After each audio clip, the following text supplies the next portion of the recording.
अनमोल बिश्नोई हाल फिलहाल में सलमान खान का सबसे बड़ा दुश्मन है, तो जाहिर सी बात है सलमान खान के लिए तो बड़ी राहत की खबर है।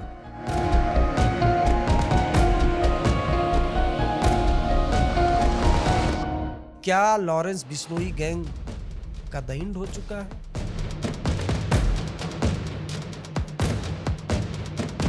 लॉरेंस बिश्नोई ने अपने भाई को डांटा था, गोल्डी बरार को डांटा था, काफी गुस्से में था कि बम्बीहा गैंग ये कोशिश करेगा कि किसी तरह से दोनों भाइयों पर अटैक किया जाए और इनको मौत के घाट उतारा जाए।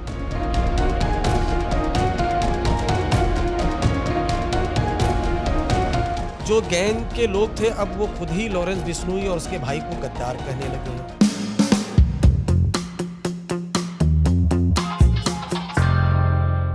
नमस्कार, आज तक रेडियो के स्पेशल पॉडकास्ट में आपका स्वागत है। आप देख और सुन रहे हैं अपना पसंदीदा शो क्राइम ब्रांच। इस शो में हम लोगों से मिलते हैं, बातें करते हैं, कहानियां सुनते हैं उनसे जिनका कभी न कभी किसी न किसी तरह से क्राइम से लेना देना रहा है। दोस्तों, बड़ी जानकारी, बड़ी खबर आ रही है कि कुख्यात गैंगस्टर लॉरेंस बिश्नोई का भाई अनमोल बिश्नोई भारत लाया जा चुका है।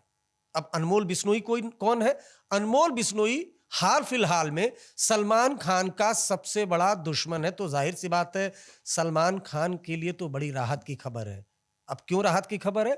तो अप्रैल 2024 में मुंबई में बांद्रा में गैलेक्सी अपार्टमेंट में जहां सलमान खान रहते हैं, वहां सुबह 5 बजे एक बाइक पर 2 शूटर आते हैं और ताबड़तोड़ गोलियां चलाने लगते हैं। सुबह जब होती है, दिन ढलता है, तब जो गैलेक्सी अपार्टमेंट है उसके चारों तरफ, जो सलमान खान का घर है, अपार्टमेंट के चारों तरफ गोलियों के निशान होते हैं। मुंबई पुलिस को जानकारी मिलती है, हड़कंप मच जाता है, सलमान खान और उनका पूरा परिवार दहशत से भर जाता है। और दिन ढलते ढलते फायरिंग के कुछ घंटों बाद सोशल मीडिया पर एक पोस्ट आता है। पोस्ट में सलमान खान के घर पर फायरिंग की जिम्मेदारी ली जाती है और यह पोस्ट किसी और का नहीं बल्कि लॉरेंस बिश्नोई के भाई अनमोल बिश्नोई का था। अनमोल बिश्नोई कहां था? अनमोल बिश्नोई था अमेरिका में। सिद्धू मूसेवाले की हत्या के ठीक 1 महीने पहले 2022 में अनमोल बिश्नोई भारत से फरार होकर अमेरिका पहुंच गया था और फिर अमेरिका, कनाडा में बैठकर अनमोल बिश्नोई, गोल्डी बरार और बाकी ने सिद्धू मूसेवाले की हत्या की साजिश रची थी और फिर 29 अप्रैल 2022 को सिद्धू मूसेवाले की हत्या हुई थी। उस साजिश में भी अनमोल शामिल था, ऐसा बताया जा रहा है। अनमोल प्लानिंग यही थी कि लॉरेंस बिश्नोई जेल में रहेगा और अनमोल बिश्नोई और गोल्डी बरार पूरे गैंग को विदेश में बैठकर ऑपरेट करेंगे। लेकिन धीरे धीरे मनमुटाव होता चला गया और लॉरेंस बिश्नोई गैंग की पूरी जिम्मेदारी उसके भाई अनमोल बिश्नोई ने संभाल ली। अब अनमोल बिश्नोई भारत आया है, ऐसे में सवाल उठने लगे हैं कि क्या लॉरेंस बिश्नोई गैंग का द एंड हो चुका है? ये एक बड़ा सवाल है। हालांकि लॉरेंस बिश्नोई गैंग के कई शूटर अभी, जिसमें हरी बॉक्सर और कई लोग विदेश में हैं और वो लॉरेंस बिश्नोई गैंग को ऑपरेट कर रहे हैं। और वैसे भी जो ये सारे गैंगस्टर हैं जेल से ही तो ऑपरेट करते हैं, सारे गैंगस्टर। तो सलमान खान के घर पर फायरिंग करवाई थी, उसमें अनमोल बिश्नोई ने खुद क्लेम किया था। अब इसके अंदर की खबर यह भी बताई जाती है कि दरअसल लॉरेंस बिश्नोई ने अपने भाई को डांटा था, गोल्डी बरार को डांटा था, काफी गुस्से में था कि सलमान खान के खिलाफ कोई कार्रवाई नहीं हो रही है। और उसके बाद लॉरेंस बिश्नोई गुस्से में हो गया था, बात करना बंद कर दिया था, जिसके बाद फिर अनमोल बिश्नोई और गोल्डी बरार इन सब ने सलमान खान के घर गैलेक्सी अपार्टमेंट पर फायरिंग कराई थी। उसके बाद सलमान खान की सुरक्षा बढ़ा दी गई थी। तो एक तो अनमोल बिश्नोई इस केस में वांटेड था। उसके बाद जो बड़ा हत्याकांड हुआ मुंबई में, वो था एनसीपी नेता बाबा सिद्दीकी का मर्डर। बाबा सिद्दीकी का मर्डर उनके जो पार्टी दफ्तर है उसके ठीक बाहर हुआ था। दशहरे के दिन शूटर आए, ताबड़तोड़ गोलियां मार के फरार हो गए। मुंबई पुलिस ने जांच की, उसमें भी सोशल मीडिया जो पोस्ट आया था अनमोल बिश्नोई और बाकी लोगों का आया था। ये बताया जाता है कि उसके पीछे भी जो अनमोल बिश्नोई था वही शूटरों से लगातार बातचीत कर रहा था, उसने हत्याकांड को अंजाम दिलवाया था। तो उस मामले में अनमोल बिश्नोई वांटेड था। उसके बाद एनआईए ने जांच की और एनआईए ने भी केस दर्ज किया। अनमोल बिश्नोई पर 10 लाख रुपए का इनाम रखा गया। राजस्थान पुलिस की तरफ से भी 1 लाख रुपए का इनाम रखा गया। अब सवाल ये उठता है कि लॉरेंस बिश्नोई खुद तो एक गैंगस्टर था, उसका जो छोटा भाई है अनमोल बिश्नोई, वो कैसे गैंगस्टर बना और कैसे फिर वो भारत से अमेरिका पहुंचा।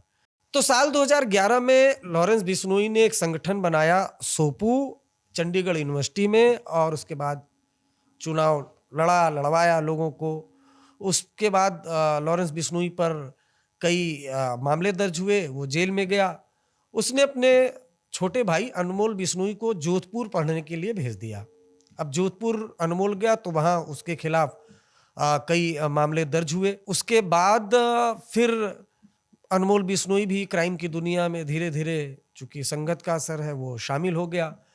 उसके बाद लॉरेंस बिश्नोई चूंकि हमेशा जेल में रहा, तो गैंग की सामान पहले गोल्डी बरार और बाकी लोगों ने संभाली। उसके बाद लॉरेंस बिश्नोई वो तो जेल में था। अब इधर बीच ये भी समझ में आया कि गैंग में खटपट शुरू हो गई है, गोल्डी बरार, रोहित गुदारा ये सब अलग हो गए हैं। तो पूरी तरह से बिश्नोई गैंग की कमान संभाल ली अनमोल बिश्नोई ने। अब अनमोल बिश्नोई अमेरिका में बैठा हुआ था। अमेरिका से बाकी उसके जो शूटर थे वो पुर्तगाल और बाकी फिलीपींस अलग अलग देशों में बैठे हुए थे। अनमोल बिश्नोई सोशल मीडिया के जरिए भारत में लड़कों से कांटेक्ट में रहता था। अच्छा, जो एजेंसी थी वो ये सोचती थी कि चूंकि पंजाब बेस्ड है तो पंजाब के लड़कों को, राजस्थान हरियाणा के लड़कों को ये टारगेट करेंगे, अपने गैंग में शामिल करेंगे। लेकिन अनमोल ने मोडस ऑपरेंडी चेंज की। पंजाब, दिल्ली, हरियाणा से दूर बिहार, उत्तर प्रदेश के लड़कों को रिक्रूट करना शुरू किया, उनको लालच दिया, ब्रेन वॉश किया। और जो यंग लड़के नौजवान होते हैं वो भटके रहते तो ही, तो वो इंस्टाग्राम पे पिस्टल विस्टल लगा के जो फोटो डालते थे, उनको ये लड़के, ये अनमोल बिश्नोई और गैंग रिक्रूट करता था। जैसे सलमान खान के घर जो गोलीबारी हुई थी उसमें बिहार के लड़के थे, तो उनको सोशल मीडिया के जरिए रिक्रूट किया।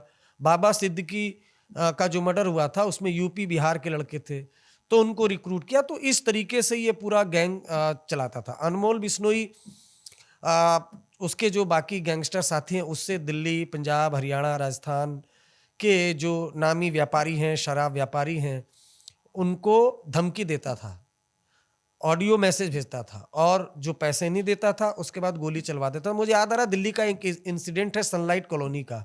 एक सीसीटीवी आया था जिसमें 2 नाबालिग लड़के सीढ़ी चढ़ते हैं और एक व्यापारी के यहाँ ताबड़तोड़ गोली मारते हैं और उसके बाद भाग जाते हैं। इन्वेस्टिगेशन हुई तो वो जो लड़के फायरिंग किए थे वो नाबालिग थे, और जब और जांच हुई तो पता चला अनमोल बिश्नोई ने वो फायरिंग करवाई थी। तो इस तरह से अनमोल बिश्नोई जो है वो लगातार एक के बाद एक फायरिंग करवाता था। और इस तरह से अब कुल मिला के इसके ऊपर 30 से ज़्यादा मामले अनमोल बिश्नोई के खिलाफ दर्ज हैं।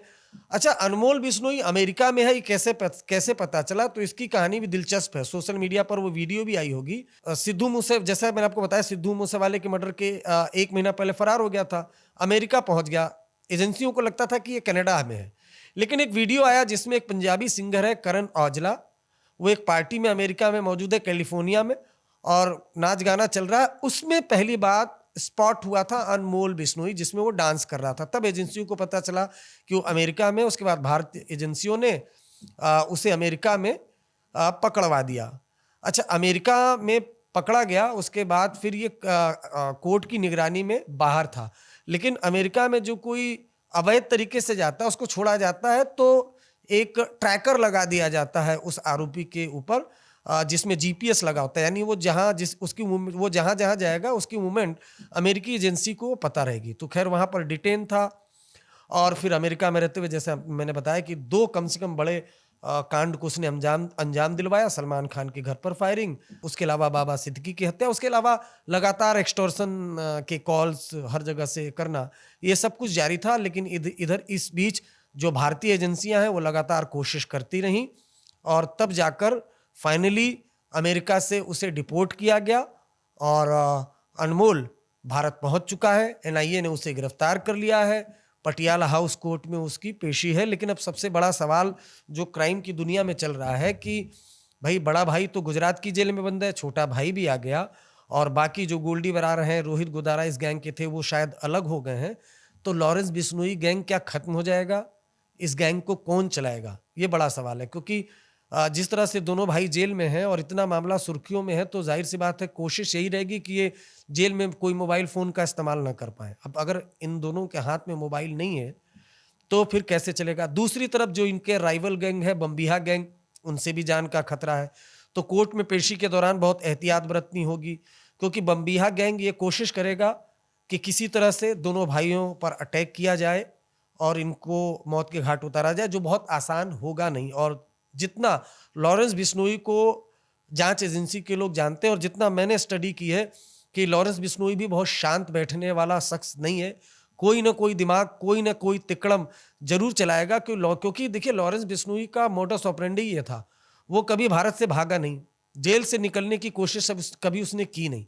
उसने प्री प्लान के तहत अपने से जुड़े सभी लोगों को विदेश सेटल कराया, खुद जेल में बैठा और विदेश से एक्सटॉर्शन का रैकेट चलवाया। अनमोल बिश्नोई को भी अमेरिका भेजना, गोल्डी बरार को भी विदेश भेजना, ये सब लॉरेंस बिश्नोई के दिमाग की उपज थी। खुद वो जेल में था, विदेश में लोगों को सेटल कराया और वहां से फिर एक्सटॉर्शन रैकेट लगातार चलता रहता था। तो इस वजह से ये सवाल उठ रहे हैं कि क्या अनमोल बिश्नोई के, चूंकि गैंग की कमान उसने ही संभाल रखी थी, अनमोल बिश्नोई के पकड़े जाने से, भारत लाए जाने से लॉरेंस बिश्नोई एंड कंपनी का खात्मा हो जाएगा? क्या कंपनी इसकी खत्म हो जाएगी, बी कंपनी? क्या जो जो राइवल गैंग है वो पूरी तरह से हावी हो जाएगा? क्योंकि ये जितने अपराधी हैं, ये सबकी नज़र एक ही चीज़ पर है, पैसे पर, एक्सटॉर्शन पर। जो जितना डर खौफ पैदा करेगा उतना एक्सटॉर्शन होगा। तो जो ये एक्सटॉर्शन रैकेट पर कब्जा करना और इन सब चीज़ों करना, उस पर किसका साम्राज्य, किसका दबदबा चलेगा, ये देखने वाली बात होगी। सब कोई कोशिश में लगातार लगा रहता है। देखिए, अब दिलचस्प बात यह है कि जो लॉरेंस बिश्नोई था पंजाब जेल में, वहां से भी ये फ़ोन का इस्तेमाल करता था, गैंग कोऑपरेट करता था। उसके बाद तिहाड़ जेल लाया गया। तिहाड़ जेल से तो पूरी फ़ोन पे बात करता था वो, एक खुलासा भी हमने किया था और इसी क्राइम ब्रांच के हमारे पॉडकास्ट में हमने वो ऑडियो भी सुनाया था, जिसमें वो जेल में फ़ोन पे बात कर रहा है और सिद्धू मूसावाला की हत्या के बाद उसके जो शूटर हैं वो लॉरेंस बिश्नोई को बाकायदा इस बात की जानकारी दे रहे थे कि सिद्धू मूसावाला मारा गया। तो तिहाड़ जेल में भी उसने फ़ोन का इस्तेमाल किया। गुजरात की साबरमती जेल वो गया, वहां से भी ये जानकारी आई कि उसने कई बार मोबाइल फ़ोन का इस्तेमाल किया। हालांकि बाद में बहुत सख्ती की गई, उसका नाम भी ये आया कि भाई जो कनाडा में कई किलिंग हुई उसमें लॉरेंस बिश्नोई शामिल है। तो अब अनमोल बिश्नोई भारत लाया जा चुका, जेल में रहेगा। तो अब सबसे बड़ा सवाल है कि क्या वो भी जेल में फ़ोन का इस्तेमाल करेगा? क्या जेल से अनमोल बिश्नोई भी गैंग चलाएगा? ये अपने बड़ा सवाल है। लेकिन हाल फिलहाल में जो ये ऑर्गेनाइज क्राइम का ट्रेंड चला है, उसमें बिश्नोई गैंग टॉप पे रहा। और बिश्नोई गैंग टॉप पे क्यों रहा? कि उसके साथ अच्छे अच्छे शूटर और जुनूनी और डेडिकेटेड और ईमानदार लोग रहे, जिसमें जो उसका लॉरेंस बिश्नोई का सबसे करीबी दोस्त था गोल्डी बरार। अब जानकारी मिली है वो उसके साथ नहीं है। रोहित गोदारा राजस्थान का गैंगस्टर, अब जानकारी मिली उसके साथ नहीं है। तो अब विवाद किस वजह से? अब जो गैंग के लोग थे, अब वो खुद ही लॉरेंस बिश्नोई और उसके भाई को गद्दार कहने लगे हैं। एक ये भी बड़ा सवाल है। लेकिन जो हमें जानकारी मिली है उसके मुताबिक अनमोल बिश्नोई आ चुका है, जल्द ही गोल्डी बरार भी आ जाएगा भारत। रोहित गोदारा की भी कोशिश है, वो भी जल्दी भारत आ जाएगा। ये जो पूरा ऑर्गेनाइज सिंडिकेट में जिस तरह से बीते 2 से 3 सालों में जो लॉरेंस बिश्नोई गैंग सुर्खियों में आया और इसका गैंग बहुत ज़्यादा सुर्खियों में आया, इसी वजह से ये सवाल उठ रहे हैं कि क्या अब लॉरेंस बिश्नोई गैंग खत्म हो गया है? आने वालों में देखना होगा। ये शो आपको कैसा लगा? अपना कमेंट जरूर करिएगा। शुक्रिया।